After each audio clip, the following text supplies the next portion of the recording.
अल्लाह अकबर।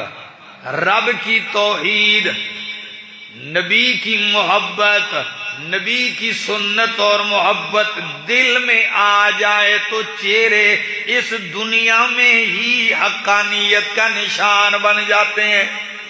ऐसा है कि नहीं? बाअमल आदमी का चेहरा खुद बताता है कि भाई ये कैसा है। भले रंग काला हो, उस काले रंग में भी एक कशिश और चमक और दमक और हुस्न होता है।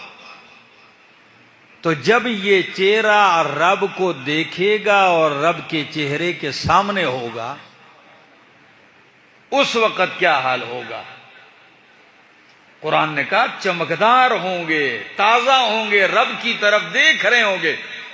तो वो देखने का जो मंजर होगा वो तो कयामत में, महशर के बाद होगा, जन्नत में होगा। लेकिन इस दुनिया की बात कर रहा था। इधर आपने रब को पहचानना है, रब की सिफात, रब के अस्मा के जरिए।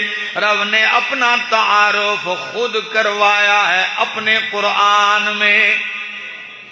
कहां करवाया है? कुरान में तारुफ करवाया है।